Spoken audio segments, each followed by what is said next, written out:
Welcome to Your Health Reset, where we address the real root causes behind health issues today to get you rapid results on your health journey so you can be who you came here to be, mind, body, and spirit. I'm your host, Sinclear Kenely, survivor of complex chronic illness, expert on resolving root causes, and co-founder of Detox Rejuvenation and Meditation RX. Let's get started. Welcome back. I'm your host, Sinclear Kenely, and we are continuing our conversation on root causes and the rapid results that become possible once we finally address those root causes. Today, I'm joined by the wonderful Carrie Rivera, who is really a luminary in the natural health world and has really forged a path for those of us that are concerned about autism and want very much to take a natural approach and see lasting progress. So welcome, Carrie. It's a joy to have you here. I'm so excited to be with you, Sinclair. Thank you for the invitation.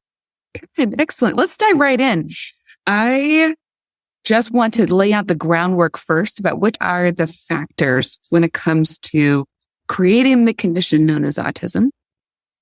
And then we can talk about solutions and natural health approaches. Mm-hmm. The good news is that there are solutions and there is hope, because once you know where it's coming from, you got a pretty good chance of being able to fix it. And like my dear late great friend, Dr. Roby Mitchell said, if you're not born with it, you don't have to die with it. I believe he's absolutely right. And our children, like 99.9% of the children that get the label autism, I believe they're vaccine injured. I believe there are some that maybe like in utero, mom got a Rogam shot or flu vaccine or these kind of things. So some of the kids actually got it while they were in their mother's body and they came out not right. If you start to study behind the scenes of what's going on and you question the moms, almost every mother will tell you their child was born typical and they had a period of time, whether it's 6 months, 8 months, 12 months, 24 months, where they're developing typically for any child. And then they start to lose things that they had, speech, eye contact, ability to share, these kind of things. And then of course the crying and the sleepless nights and these kind of things start. So something happened to them. They weren't born like that. They changed and they went away. But there's just the shell. So we know 99.5%, 9%, I don't know what the number is, but they're usually vaccine injured. And it's just the label of autism is really, this year I decided I really want to come out and say, I think it's actually not right. Our children should be labeled vaccine injured and then there should be some compensation. But of course, it's the perfect crime. And of course, you don't want to be actually, if you're causing it, well, you'll be cited for it and you have to pay all that money. I think it was Reagan, I'm sure it was Reagan, that actually signed the exemption for any of the pharmaceutical companies to be held liable for any damage related to vaccines, because there are vaccine courts. And of course, very few people are ever able to be seen in them because most of us, we fell into the time after vaccines were given immunity. And that was 1986, right? Yeah. I believe so. Yeah. Yeah. And over $4 billion in damages have been awarded to people who have actually gone through the vaccine courts since then. How many of us really should be? How many trillions would it really be? Because to raise a child with autism, and of course, to raise that child well, you have to have support. To be sitting here with you, for example, takes support. To be getting through with your day takes support. All these things cost money. It's real. And our kids also, a lot of the children that don't recover, and people that are not getting actual treatment that is appropriate for recovering and healing the gut and the brain and the inflammation, these kind of things. These people go on to need major care, institutional type things. Yeah, it's just mammoth what they actually end up needing. So that's why when we talk about hope and help, it's exciting that I have created a protocol, and I believe it to be a blessing because I didn't just happen to be so smart. I actually just got blessed with the use of chlorine dioxide and then actually what ended up happening, my own child was diagnosed autism at 3.5. He was born typically at a very typical development. And then he started to lose his speech and lose his eye contact and things started going. And then when I didn't know what was happening, everybody was giving me the wrong diagnosis. They're like, oh, he's just spoiled. Oh, this kind of stuff. And then finally, a brave tourist one day said to me, she was a psychologist, was like, oh yeah, I think he has autism. But that sent me looking for something. That sent me looking for answers. And then I started to realize, because you forget what happened. And so after going to see every major name in the United States of doctors who are experts in autism and spending maybe somewhere between $500 and $700,000, we lose track after a while. and my son was better. There was no question he was better, but how much better was he compared to the dollar amount? Not really there. So one day I really thought, I even opened a clinic. I was helping other people, doctors there and psychologists and everything. And one day I just really felt like this wasn't the answer. I'm leading people down the wrong way. And I laid on my kids' bed. They were at school and I just prayed with my hands open. And I said, okay, maybe I've been praying to the wrong name. So I just started naming everybody that everybody prays to, all the right ones like Buddha and God, Allah. Anything that I know that it's good. I said, okay, this is it. And I started to remember this stuff that I bought a year prior. And I just bought it. It was cheap and it was at this doctor's office. And I lived in Mexico at the time. And there was doctors sell chlorine dioxide in Mexico. Not every doctor, but there's a lot of traditional doctors, allopathic doctors, and they do alternative treatments as well. It's really common. Latin America, it's pretty common. And so I'm like, oh, what are those bottles? And it's some detoxification. I have to take some of those. And they were cheap. So I bought a few sets. And then I didn't think about them anymore because I went on to do another protocol that was like, I don't know, $4,000 a month and testing and everything. So I did another 9 months. My kid did terrible. And then I'm like, those drops. So I started with the drops and I said, okay, look, they work. But then I went to the internet. This is 2010. And I look on the internet about how it works for autism, or nothing at all. I said, okay, virus, bacteria, parasites, candida, heavy metals, inflammation, oxidative stress. Yes, gets rid of it, takes care of it. I'm like, okay. And then my ex-husband and I, at the time we were still married, and he just didn't want to hear about any treatment. Like we had gone through everything. I had done everything, stem cells, you name it, I did it. And my son was better, but it was like still a marginal improvement compared to what the desired results were. And of course, what the results that had been promised were. So I start these drops. I have no idea what I'm doing. And I'm emailing. It's 2010. I'm emailing to Mark Brennan and Jim Humble, who wrote the book on chlorine dioxide. And he had partnered up with Mark Brennan. They were doing training seminars. So I kept sending emails. I'm like, I'm this woman. I got this clinic. I help these families.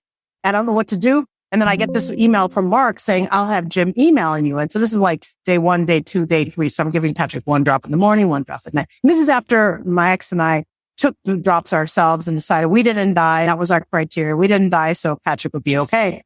And then I get an email back from Jim and he's okay. 1 drop 8 times a day for 25 pounds, 2 drops 8 times a day for 50 pounds.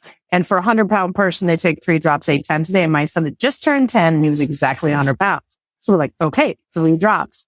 So by the afternoon, he projectile vomited.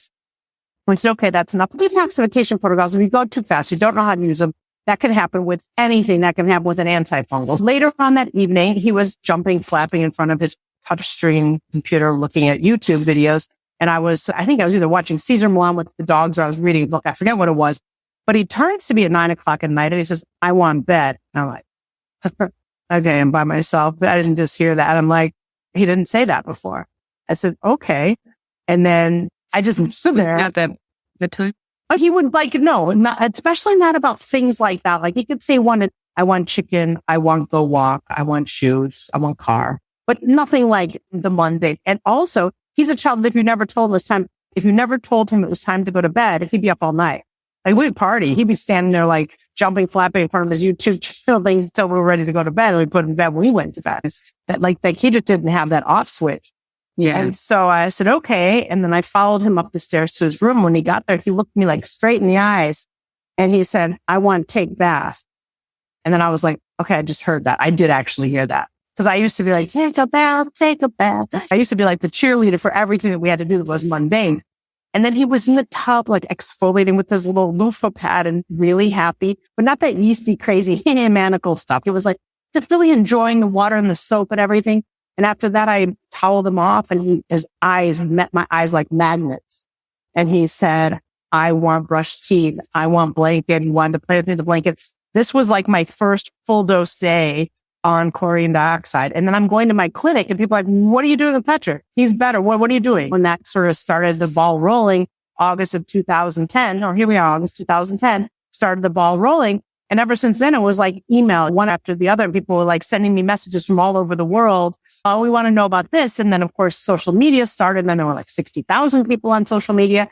And of course, in the first 4 or 5 months of the chlorine dioxide and me helping people, I didn't really know what I was doing. I just kind of had that sort of vague, and I just knew how to break things up into smaller, lower doses and to work ourselves up. We had in the first 6 months, 40 recoveries. So at that point, I said, I have to go meet this Jim Humble in the Dominican Republic and give him a hug and say thank you. And I did. And then I became friends. And then he ended up moving to Mexico, where I lived with my ex-husband at the time. But that was really how the whole movement started. And then in 2015, 16 is when the troll attack started and life got really difficult. But like I was saying to you, it's not organic. It's not, oh, somebody got harmed and wow, this is really bad. No, it's the opposite. There's like now thousands and thousands of children who have lost the autism diagnosis while doing the chlorine dioxide protocol, and tens of thousands of kids like my son better and living a higher quality of life than they would have ever been living. So even if you don't make the full recovery, which means they look like every other child on the playground in the typical play lots, they look just like those other kids that are in the school. They're mainstream. Two of my kids this past month in August, two of my recovered kids got driver's licenses. Two of them, like they're 16 now. They're recovered. They recovered when they were 6, 7, 9, I don't know, younger. But autism is avoidable, treatable, and that C word that we're not allowed to use that really means recoverable. So it's definitely something to look into. It's so interesting because I know so many parents who are still searching for the answers or who are accepting marginal improvements. And they're being told that this is as good as it gets. Well, all the projections about autism is going to keep increasing. They say our children are non-responders, which makes my skin crawl. Our children are all responders if you understand what's wrong with them and you get to the root problem, like getting rid of the pathogens, which reduces the inflammation, the oxidative stress in the body. So they talk about terrain, or you got to get the path. They're just boiling inside of them. They're brewing. They're multiplying, dividing. Bacteria doubles every 2 hours, according to Mike Adams in the lab. So for me, that's like this big red flag for the kids that have the PANS, pit tans, which causes these terrible behaviors. So it's not like they want to hit themselves. It's because they have PANDAS, or the S is strep, what it is. It's a bacteria streptococcal infection. And if you can get rid of that, which we can, guess what? All those behaviors go away. Your house has been saved. Your child's head has been saved. Life changes so much. So there's every aspect of the autism spectrum is made better with this protocol.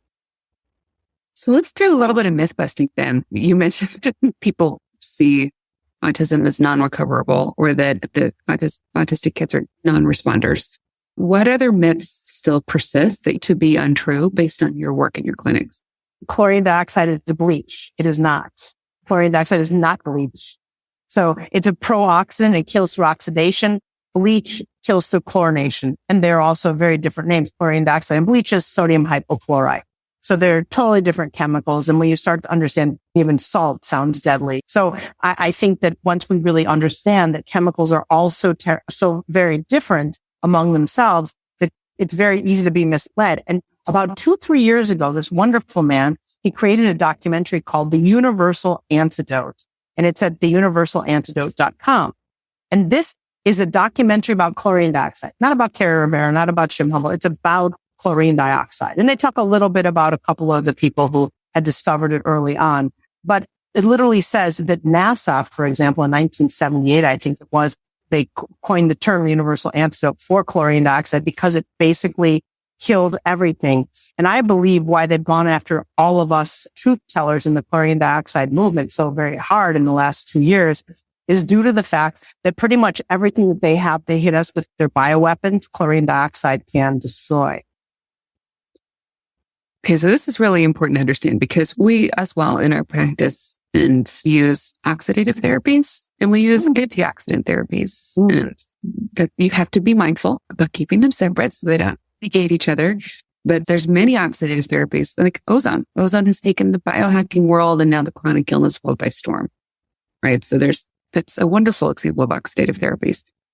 What else do we need to best about autism and what is possible for our children?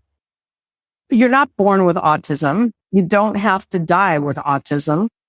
And once somebody is nonverbal doesn't mean they're nonverbal forever. And once they have autism doesn't mean they have it forever. But you have to start working with them. You have to start to understand that it is avoidable, treatable, and recoverable.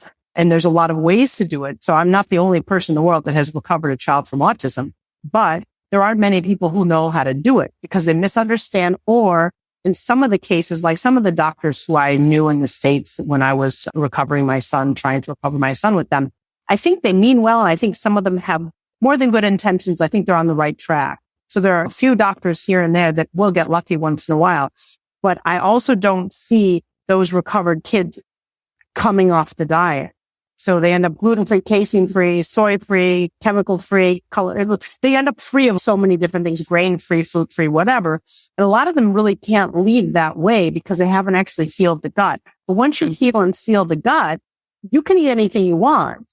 So my kids that are recovered, they eat whatever they want. All the parents are responsible. Both of the moms are. The two, I'm just thinking the two right now because there's thousands, but I'm thinking of two right now. They just sent me the driver's license. Both of them are moms that are fit and active and this kind of stuff. I'm sure they're not being like, yeah, let's order a pizza and some colas. Like, I'm sure they're not doing that. But I do know that those kids do, like I saw one of them, he just had his 16th birthday a couple months prior to the driver's license. And she sent me, was a surprise 16 year old. He's like, oh, no way. Like he came into the party and all the friends were like running to him. And it was a 16-year-old party and it was really beautiful at a hotel or something.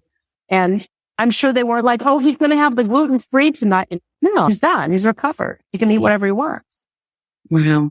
That's amazing. And then it's going to give parents a lot of hope. Sure. It's so much hope. It's a lot of work. I mean, some people will tell me, oh, but it's so hard. Hard is a relative term. Hard is living with 35 or 40-year-old with autism and you're going to die because you can't live forever.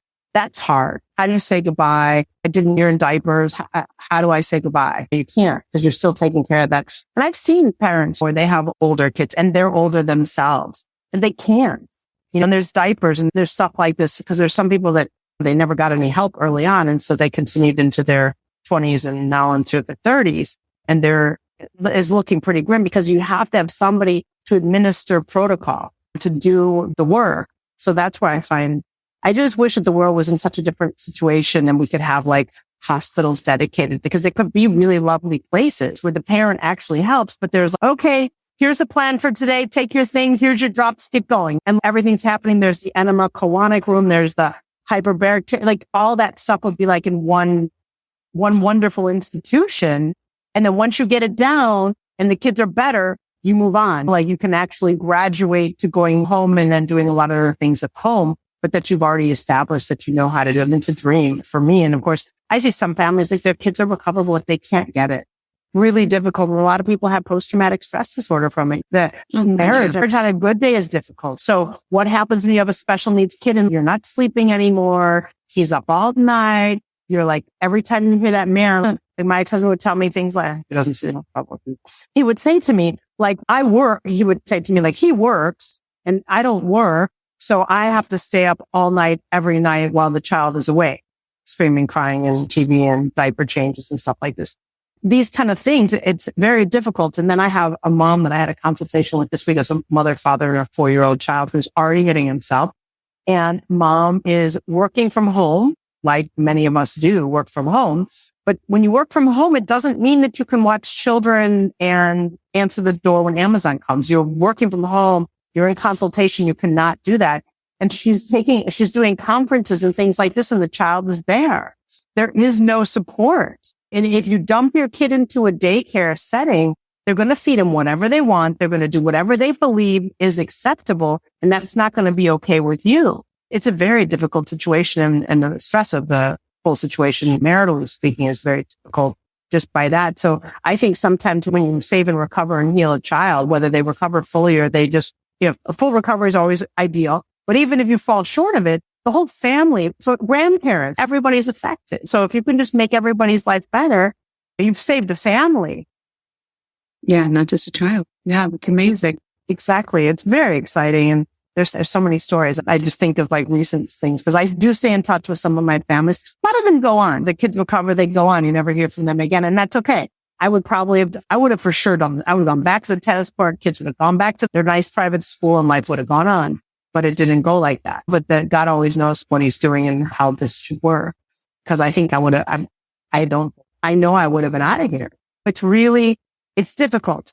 And it's difficult because I care. If you don't care, it's not difficult. But when you do care, and I take a lot of pride in what I do, that's why if anybody ever says, oh, the protocol's not working, say, what are you doing? Tell me. And I start to write it. You've got gaping holes here. You're not doing it right. Like today, somebody's like, oh, it tips like this. I'm like, okay, so 16 doses. He doesn't always want to take it. Like he didn't want to take that vaccine, that one that you held him down and strapped him down. At first, sometimes they don't always want to do something or take something. I remember my oldest son, who's typical. I remember when he was a little kid, he just wouldn't take the antibiotics whenever the doctor would make him take it. Probably smart. But anyway, so he wouldn't take it. It wasn't really impossible. So that's to get their husband involved. And it was really a thing. Eventually, they take whatever they have to take because they know that they're going to be better for it. Of course, I don't push antibiotics. I'm just talking about, I can remember so many years ago when that was the situation before when I was relying on the pediatrician and the like. Yeah. But still, your children, it's kind of like with diet. Like when people tell me, oh, but he really likes Coca-Cola or he really likes pizza or he only eats pasta. Okay. Do you have any money? Does he have a job? He goes to the store. He can talk that well that he can actually check out at the cash register. Oh, he can't. Okay, then he's not getting it. It's very simple. I did it. Tens of thousands, hundreds of thousands of us have done it. And of course, all of our kids are picky eaters because he's really a picky eater. Yeah, that's part of the autism thing. They're real picky. They're real picky about everything because they feel bad. When you feel bad, you got a headache. You're like, all right, everything's going to make you mad. Then them too, their tummy hurts. They have a headache. They feel terrible. They probably haven't slept in weeks, most of them. It barely sleeps. They're always not feeling well. So it's very difficult to deal with them. But at the same time, if they eat anything, like with my son, actually I did an interview with somebody because he had to do that potato diet. It wasn't really a potato diet, but he only ate, the only gluten-free, casein-free food that he ate was potatoes. Everything else had gluten or casein, or it was like really full of all kinds of coloring and flavoring and stuff like that. So he ate potatoes fried in coconut oil with sea salt for about 3 weeks without trying any other food. Like he put the chicken near it and he ate just potatoes. So we went like that and then eventually started eating the chicken, eventually a little cantaloupe, and we opened it. Now he, of course, eats everything. But on day 3 of potato diet, he said 3 words. Like he had lost all his speech. He had probably 100 words while he was 12 months, 13, 14 months. Then he started to lose it. And then by 2.5, he was totally nonverbal. And then as soon as I started the gluten, somebody said, oh, I have this book. It's about gluten-free diet for kids with ADHD and autism. I'm like, he lend it. I devoured the book one night. I'm like, okay, he only eats potatoes. Of all the lists of stuff that he could have, he eats potatoes, but they were included. And really, he started to talk again on this potato diet. It wasn't a potato diet. And then we just tried logically adding in some chicken, you boil it and you shred it and you put a lot of salt on it. And eventually he tried it with fries. He said, okay, chicken fries. And it went like that. But they were, of course, potatoes. We cut it all and made it with it. And people were like, yeah, but that's a really bad diet. But it's a place to start. It's a lot better than those barbecue flavored Ruffles or whatever the thing is that he was eating prior. Or because they become to the point where they self-select to the biggest garbage. And of course, they're crying so much. You're like, just take it. Here, have it. Like anything just to make crying stop. I think this is a really important distinction. And only somebody who's been through it can say this with such authority because it is so difficult. You've also mentioned in the past glutamate as well. Can you speak to that a bit? I absolutely can. A very overlooked work by Dr. Russell Blaylock. He's a neurosurgeon who's retired. I think he's in his late 70s, maybe early 80s. I've been trying to get a hold of him to do an interview. If you know him, let me know.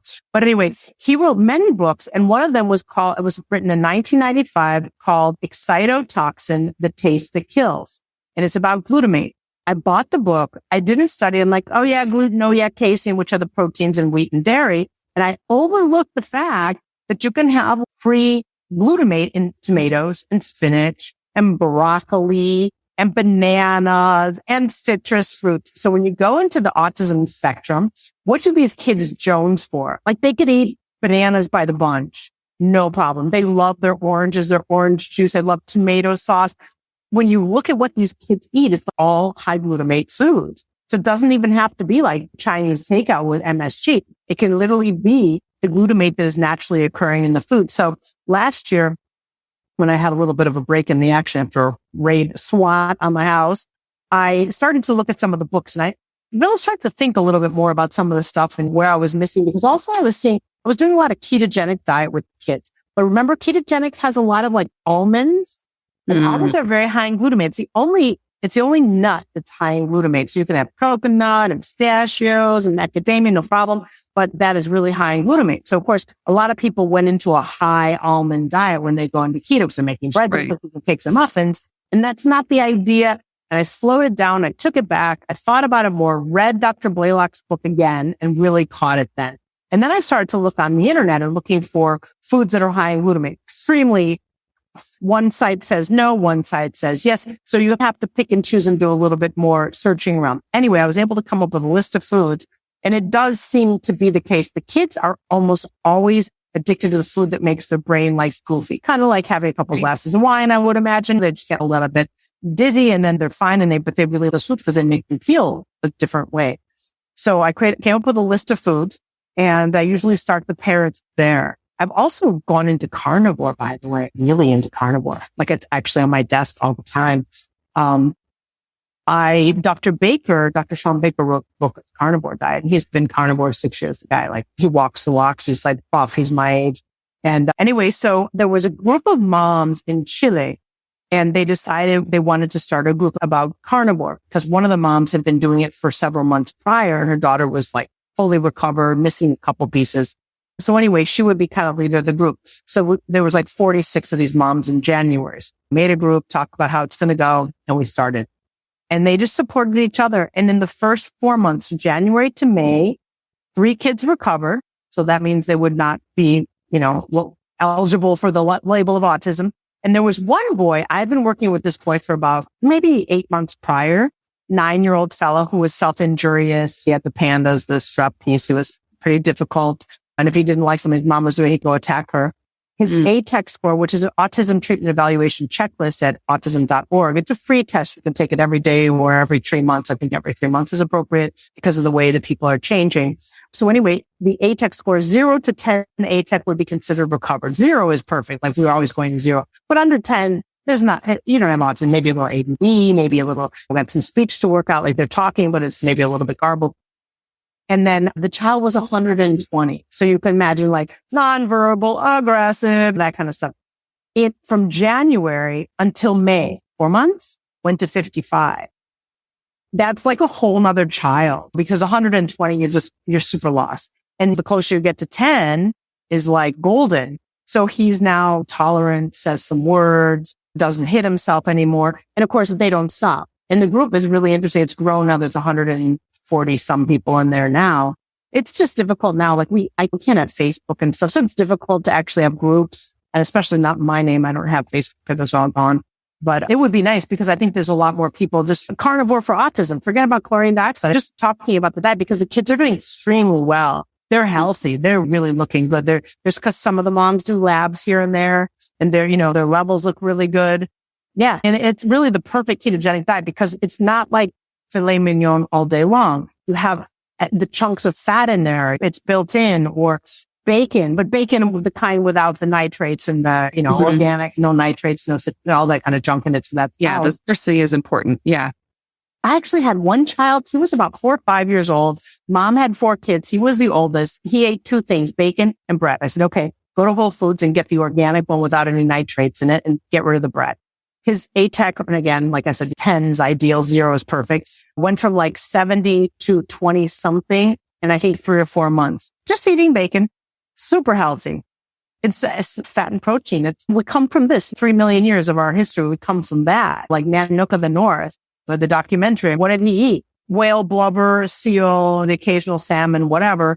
Organs go to the dogs. The loin goes to the dogs, and they eat all the fatty meats.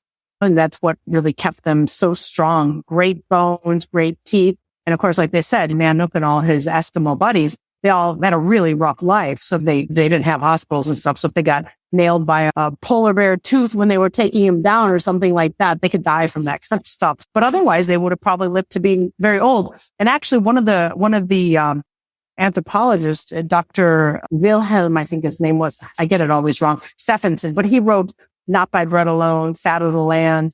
And he actually was the one who wrote the documentary about Nanook of the North and studied their diet and everything. He came back with the partner that he went up with after 10 years of being, he was 10 summers and 13 winters that he was up there, came back, went to Bellevue Hospital and did another 370 days eating like they ate with the same proportions of 70% protein and 30% fat. And they were just amazed. Cholesterol was perfect. Their blood sugar was perfect. And then, of course, that was 2007, 2000. It was 1907, 1913. So we're talking about a really long time ago. And then, of course, nobody got interested in that because that would just take away the business. So bad prototype, get rid of that one. But they were studying these things. They were actually interested in health and healing back in the day. And what a difference that was in orientation. Very different. Even if you look at Weston Price and his work, studying different cultures on every continent, the indigenous folks, even like the villages in Switzerland, they really prized the specific animal fats for people preparing to be parents, new mothers. They knew these were really valuable. Mm-hmm. Okay, so this is really interesting because obviously we're in the middle of diet wars right now. It's very acrimonious out there. We have other people on the summit talking about how you're going to die if you eat anything but plants. So where that is position. Yeah, I think it's a position. I actually did an interview with somebody today who's trained in Dr. Nick Gonzalez's protocol. And she said he had 80 or 90 different diets. And some of them were more in the carnivore fat. And some of them were in the plants and juicing, like Gershon and stuff like that. It does make sense that and they did it on parasympathetic and sympathetic nervous system. And he was able to tell the difference in what they needed. And I do believe that because I do have some kids that don't do particularly well on that. I have one boy just right now. The mom really wanted to do carnivore. So she jumped into that group to do the carnivore. And the boy was just like flat. He was like on the couch because that's not typical. The fat gives you the energy. And he was on the couch and he was tired and run down. And it was like went for days or weeks or whatever. And then finally I happened to see one of her posts. I'm like, wait, hold on a second, let me talk to you. And so I put him like, have apple, have pear, have melon, and give coconut water and some Pedialyte, which is another, but because that's some of the other stuff. And I'm like, more magnesium, more potassium. And the kid bouncing around today, playing and having a great time. I don't think he's a candidate. She'd probably want to try again. But I would do it only if she is very close to me, because at the first sign that he gets lethargic, I just think it's not for him because like what you're saying, I don't think one diet is for everybody, but I do think that some diets can help many people, especially if you stay maybe for the right amount of time. Maybe carnivore would be good for, I don't know. I don't know. Cause I follow Sean Baker, Dr. Baker, is doing it. He looks fantastic. He feels fantastic. You see this guy, his workouts are incredible. And you just eating meat and with fat on it. So I think for some people, it's absolutely the right thing to do. And then others like this boy, I really think he's going to always have to have some food and some carbs. I don't know. Maybe he's a burner. Maybe he needs to burn. He's burning faster. I don't know. It's hard to know people unless you do like tons and tons of studies. And I think that they're even not typical studies to be done like that. So I do agree. Some people they feel better. I was vegan at different times because my ex would get vegan and my half sister would be vegan. And they were like, vegan. Okay. So I never felt worse in my life. But as a vegan, personally, I felt just terrible. I didn't really have, my pulse was always racing. I always felt just terrible. But I think some people, and we can talk about, remember, the blood type diet. And I'll tell you something about blood type diet. I know maybe it sounds silly, but when I look at the blood type diet, I've looked at it many years, but when I did originally look at it, the foods on the blood type diet for I'm O positive, I do better with meat. I do better with vegetables. Don't do really well with fruit. Yeah, grains, not like anything happens to me, but I don't particularly feel good. I feel bloated. So I do believe there is a little bit of truth to all of these kind of things. But you have to also, when I work with people, for example, that have multiple sclerosis or Lyme disease or something, and they say, well, I have to be gluten-free, casein-free. My question to you is, what foods don't make you feel bad? Because a lot of these people, everything they eat, they get bloated, they feel bad, they have the SIBO. And almost, if somebody could answer that question for me, it's almost always been when they say, the only thing that really doesn't make me feel bad is when I'm doing carnivore. And one after the other, but it takes me, I'm a little bit of a hard head. So it took me a couple of years to connect the dots, because then I was like, wait a second. So all people that ever told me they feel better when they're doing something and they have a chronic condition, it's been carnivore. Because otherwise people don't say, I feel better when I'm eating bowls of rice. They don't ever say that. But the people that would tell me, no, actually I feel better, when it would be when I'm eating carnivore. I was like, oh, so weird. That carnivore is weird. It makes sense because I'm not on a carnivore diet by any means. I've been vegetarian for 15 years 25 years, a really long time. But my partner is carnivore. He's been doing that and he's really thrived on it. And many people in our community do. And we think of this in terms of like food filters, overlap food filters, see how they work, take one off as you don't need it anymore. But we haven't brought this up yet in our interview, but I'd love your thoughts on the herbicides, pesticides that make our plants so toxic today. The ruminant animals actually filter those out to a very large degree. So it makes sense if your gut has been shredded by herbicides and pesticides, that if you finally get a break from that you can actually bring down the pathogen load, take a break, stop poking the bruise. Absolutely. And I think also when there's so much information coming into the body, it's like with taking supplements. Sometimes I see these people and they're like on 90 supplements, or they come from these very expensive doctors. And they're like, I've been seeing so-and-so for 16 years or whatever, and I know better, but I'm buying all these supplements. So I need this one and this one. I feel like a checkout counter. Like they're just seeing one supplement after another. Like, not really. Do you feel better with them? No, I feel worse than ever. You're like, okay, then let's just stop that kind of thing. So it does make sense to me that less is more, and less information in the body is more, and less having to break down all the different things. Think about it in one day. If you think about how we are as human beings and how we come from the millions of years back, and you go back in time and we're looking not gorilla-like, didn't look as cute as we are now. We were walking around. We were probably dirty and grimy and didn't shower as often as we do now. And how often did we get a bushel of berries? Or how often did we get a whole jar of cashews or a whole thing of almond butter? Or a pound of spinach and juice every day? Oxalate, histamine, balm. Well, we didn't, because they tasted bad. They weren't hard. So we weren't really kale. That was like a decoration for a salad bar. We didn't even actually eat those things back then. So we didn't eat them. We couldn't eat them. We didn't know how to, we didn't do that kind of thing still. So we were just eventually cavemen. We would kill some animals, eat some stuff, and then walk again. Intermittent fasting. We did a lot of that kind of thing. But yeah, we were not really eating so many different things on any given day. And now, because we have these fantastic grocery stores that have everything, like I'm craving, and it's the middle of winter, fresh berries, or I'm craving, you don't live by the ocean, I'll have some salmon. It's been frozen for 3 or 4 weeks. So whatever it is we want, we can get it. But that's not really typical for our bodies. It's better to eat less, because I know when I was vegetarian too, I would put 8 million different vegetables into my salad, and I was like, oh, look at all those colors. 70 ingredient vegan bowl, and you're like, why do I hurt afterwards? I can't stop doing that. Stop doing that. Exactly, Sinclair. It's stuff like that. But if we can think about it, one of my dear friends, she's like that. She has like arthritis and all that. She's just beautiful and she's trim, and that she's not like 1 ounce overweight at all. Loves her fruit and loves her vegetables. She's like, I can't live without them. But if maybe just try a week of carnivore. Don't say I'm going to do it because she does eat meat as well, but that's like a small portion of things she eats. And you don't have to just eat meat. You can also have chicken or fish or eggs, or there's a lot of other dead stuff out there. So you could eat anything that you want. But I just think that sometimes we need to try something else. And same thing. Maybe somebody's, trying to do carnivore, like this little boy, for example, trying to do carnivore. It's not right for him. So he's going to be, maybe he'll have some meat, but he's also going to have some apples. He's also going to have some nuts. He's also going to have some vegetables, and he's going to have a little bit more of a wide variety. But like how many different foods on one given day?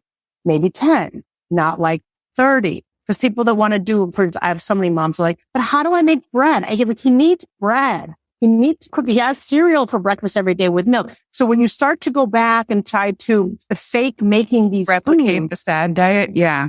Right. Exactly. We're replicating the SAD diet. It's very difficult. And then you get stuck having too much, like I was telling you about the high glutamate almond. So many people, they go keto and they go high glutamate immediately because they're using almond flour for everything.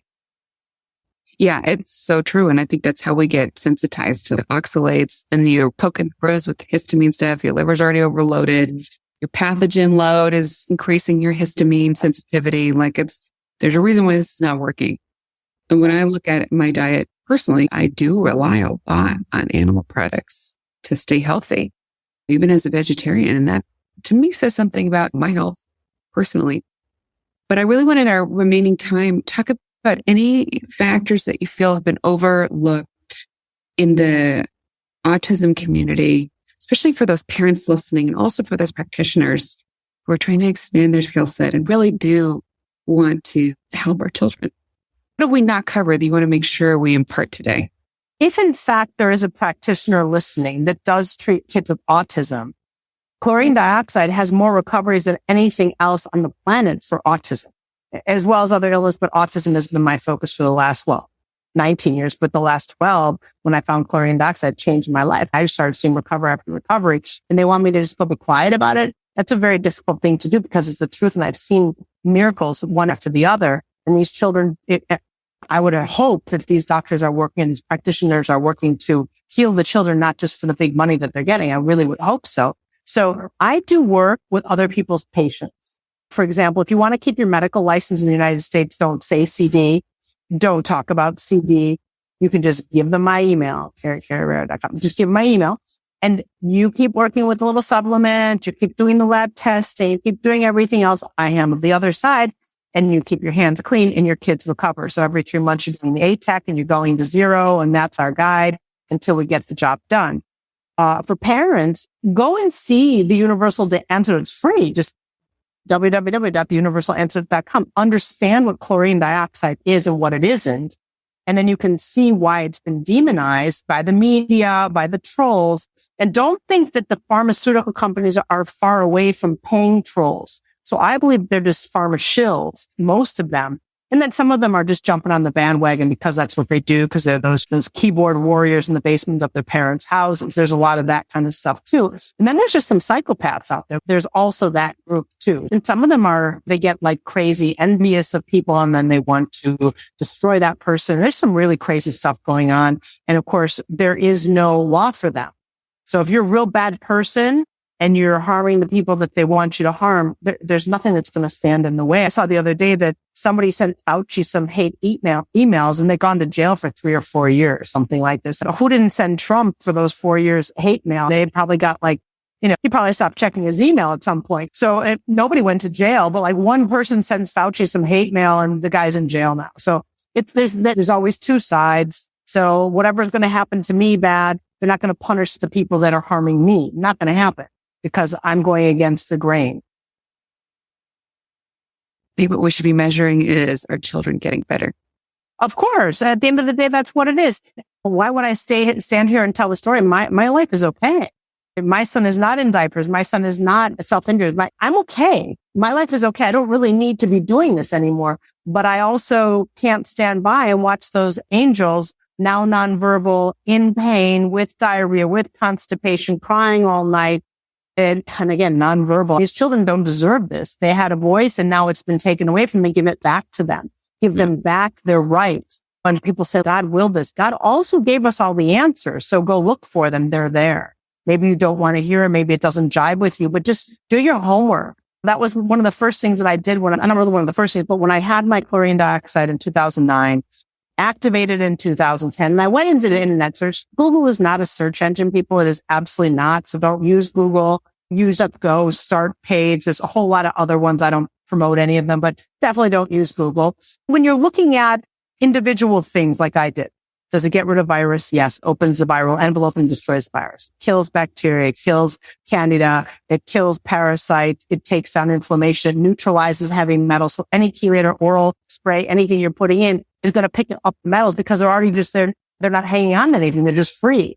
So it was like the perfect thing. But I'm like, it's only $20. I knew autism would be very expensive. If I wasn't spending $4,000 or $5,000 on a treatment, it probably wasn't any good. But you know what came to me? God doesn't just love rich kids. So it can be something. And I've worked with families in 77 different countries, and I've never had a family tell me I can't get it. Never, ever have I had a family. Kuwait, Qatar, the furthest part that I can think of, they get it. They find it. There's not a problem. So, and there's sellers all over the world selling chlorine dioxide. So there's never been a problem. And I believe that's another reason why chlorine dioxide is indicated for many illnesses. What do we just come out of? Amazing. Thank you for your work. Is there anything you'd like to end with speaking directly to the parents right now? I am a parent and I'm not a psychopath. So what I've only done is just shared what worked and what I see working day after day. And of course, it's not just my son got a little bit better because we're gluten-free, casein-free. My kid is typical. They have driver's licenses when they get to be 16. Like they're fully recovered. They've gone on with their lives. Like they picked up later on, but they picked up. So they're recovered. Recovery is possible. And of course, even if you fall short of that, whatever you get is still much better than what you have today. So if you've got a relatively high functioning kid, so I have some people that are just like, oh, the kid's a little bit strange. We would take a little bit strange and recover that real fast. you have a severely autistic child, what if you can get that child communicating and sleeping through the night and having regular bowel movements and going with the family everywhere? So there's different levels of recovery, but only God knows. So you have to start. So get started. There's my email. I answer all emails for free. I answer every one of my emails personally. So any questions you have, I'm always happy to send people in directions. And understand a lot of the stuff from my YouTube channel is gone. So all those testimonies, they disappeared also. So some of these things were just posted up there and then they're gone. There's some stuff on Odyssey. There's some stuff on Brighteon.com. So it's a little bit difficult. It's more difficult to find testimonies. If anybody has any questions, I'm always open to answer them. Thank you so much. My pleasure. My pleasure. Thank you for the invitation, Sinclair. Really a lot of fun. Thanks for listening. Go to detoxrejuvenation.com to find the links in the show notes to everything we covered in this episode. Please subscribe, review, and share with other humans who need this precious information. Let's help each other. Until next time, love, Sinclair. Welcome to Your Health Reset, where we address the real root causes behind health issues today to get you rapid results on your health journey so you can be who you came here to be, mind, body, and spirit.